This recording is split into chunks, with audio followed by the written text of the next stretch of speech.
By their stance, we are joined by Dr. Dianne Parker, who is a Deputy Director General at the Department of Higher Education. Good to have you. Thank you very, very much for being with us, DDG. Hello. Very nice to be here as well. All right. Now, why has the department asked students not to protest when, at this point, it seems that there's no solution in sight? Well, I think the Minister has indicated that he's going to, and he is currently speaking to all stakeholders to find solutions to the problem. How we're going to do this, we don't know, but we're going to be appealing to everybody to keep calm while we consider all possible options.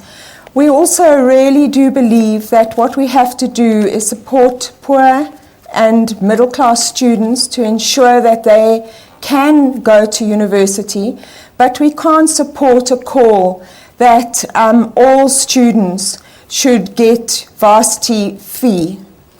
Yeah. Although, I mean, even though this call was made, we still did see a lot of unrest at different universities and different institutions that are against this, and it is a bubbling cauldron, one could say, and I think what we can foresee that there is going to be a lot of issues. How's the Minister going to deal with this? Well, I think in the end it's going to depend on the way in which all stakeholders react. We need to appeal to our students to really think through the various aspects of this problem, to understand it from various positions, and to find a way in which we can make it work so that we don't destroy our institutions. Clearly, our universities are a jewel in the crown of our education system. They give advantages to anybody who achieves a degree. And from that perspective, it's a really important aspect of ensuring that our economy grows and is successful. So we have to work together as a country to ensure that we protect our institutions and that we find solutions for what is a real and honest problem, that students need to get affordable higher education. Yeah. Let's just talk about, let's be realistic in terms of the current figures. Is free tertiary education realistic for South Africa? I've lost Julianne, I can't hear you. Dr. Parker, can you hear us now? Do you have the sound? Yes, I can hear it now. The question that I asked you was, when we take a look at the current figures, is free tertiary education something that South Africa can do? Is it realistic for this country? I think all the calculations are showing that it's not realistic to think about free higher education for all. But I think the idea that we can deal with the issue of free higher education for the poor and ensuring that we create funds to enable other financially needy students to access higher education is quite realistic. Yeah, I mean, when, you know, the obvious repercussions of this free education, I would imagine would be the drop in standards of our tertiary education. You'll start seeing researchers, academics not wanting to be a part of an institution, and also, I suppose, because they're not being compensated for their qualifications and for the standards that they give. I mean, are these just some of the repercussions that we can see happening? I think it can go two ways. And it really depends on how we understand what would happen if you had free education for all. The one kind of thing that could happen, which we've seen in Scotland, is that the system shrinks. You create a quality system, but for a few, and the rich actually are the ones that get access to it.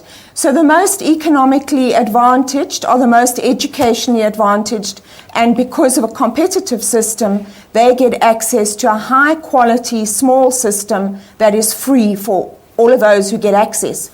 Or the other side of the coin is we do massify, the quality declines, the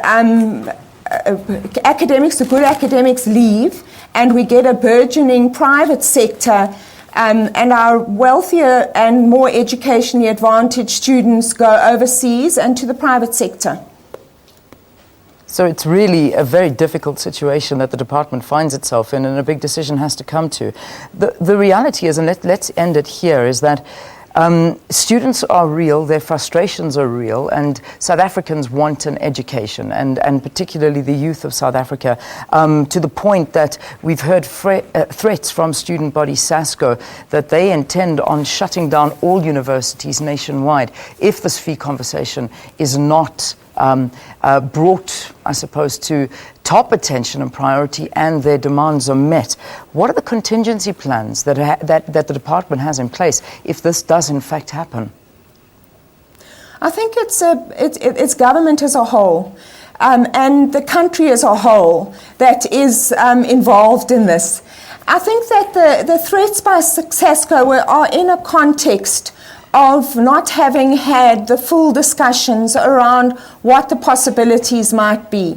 We have to find solutions. We have to find a short-term solution for this year to ensure that we deal with the current problem, but we recognize that we can't do it by just saying there's no more money for universities, because that will have consequences for next year. 19 of our institutions will be at financial risk. We only have 26, and they'll be in dire financial risk if we are to have a 0% fee increase across the board and we don't find funds to support that. So collectively, we have to find ways of dealing with the problem. And we have to ask ourselves, is it the right way to do it, to let anybody off the hook who could pay that increase? Or is there a way that we could do it which would ensure that we can support poorer students while at the same time enabling our universities to succeed? And so we have to, over the next few weeks, really engage with all stakeholders to find a solution to this, because quite honestly, not finding a solution is a disaster for all of us. We know that President Jacob Zuma appointed a commission last year to look into a feasibility of free higher education for South African students. I mean, last year really was the year of the student. I mean, they basically they really did. It was humbling to see the power that the united force of students had around the country, and I think we all know that this is still burning inside of them, and they can cause exactly the amount of trouble, if not more, that was caused last year. This commission, what have they done to date? What are some of the findings? When are we expecting a decision or an announcement from them? I do agree, Leanne. I think that the students really brought to the fore real issues that we've had to confront, and we are confronting. But what's also made clear is that we have to have better dialogue around these issues. The Presidential Commission is an independent commission that has been set up to look at this feasibility. In fact, it was set up not last year, in January this year, on the 22nd of January it was gazetted, and then it had to be set up and so on. We have just heard that it has its actual length of time that it will sit will be extended. I think they did their preliminary work and found that this question was a very, very complex question that couldn't be answered within 6 months. And so we are expecting now that they will give their report to the President in June next year, at the end of June next year. So this is really looking at the whole issue of what would it mean to have free higher education and training. And that is interpreted not to only be talking about university education, it's also about the TVET system, the whole post-secondary system really.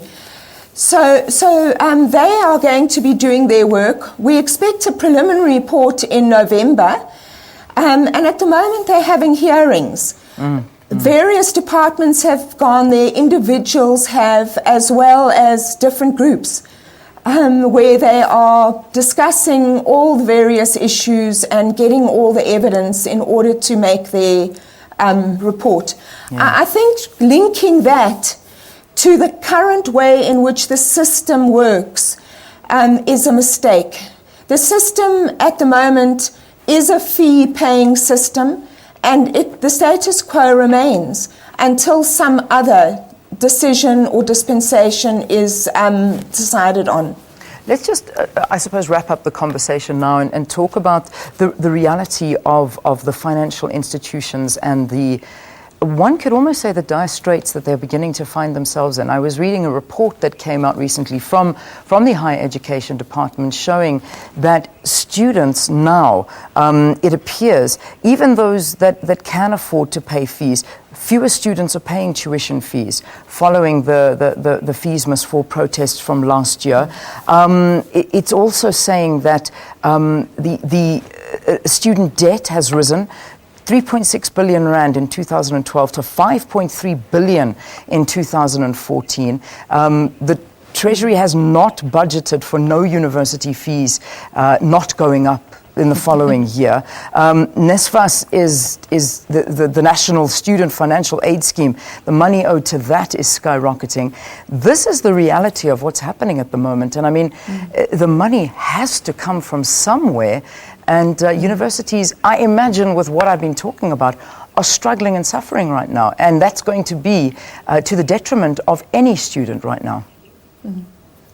Yes, I think that is the case at the moment, and there is student debt is skyrocketing, and we are finding that some students who could pay are thinking that they ought not to pay. But I think all universities are putting in and strengthening their debt collection mechanisms. In terms of the NSFAS, it's true that we ended up in a situation where, because of the changes in the National Credit Act and the NSFAS Act, it wasn't able to recover the funds. But currently, new processes are being put in place where when students become debtors, well, when they're not students anymore and they've graduated and they're working and they're earning a salary, that's when they become debtors. They will pay through the SARS system. Going to have to leave it there for this morning. It's a very tough situation that the department finds itself in. Dr. Dianne Parker, the Deputy Director General at the Department of Higher Education, thank you very much for joining us in our studios in Pretoria this morning. Thank you very much, Leanne. All right, well, this is where you come into the conversation. I mean, it's a conversation that we've been having for a while, but I think now that you perhaps are beginning to see the numbers and the repercussions of what happened last year for the tertiary institutions around South Africa, I'm further reading that 5 universities made a loss in 2014. Over and above these universities, they battle to collect the tuition fees. Student debt is often in excess of the amount of money that the institutions collect in a year. Also, the reality is that UNISA, the University of Johannesburg, and Rhodes University, tuition fees make up almost half of its total income. So that's something to talk about. We'd love to hear from you at Morning Live, SABC. That hashtag, fees must fall. Talk to us. What do you think? You've heard the interview. The department is in a very difficult situation. But then again, so are students that are desperate for an education. What is the compromise? Let's hear from you.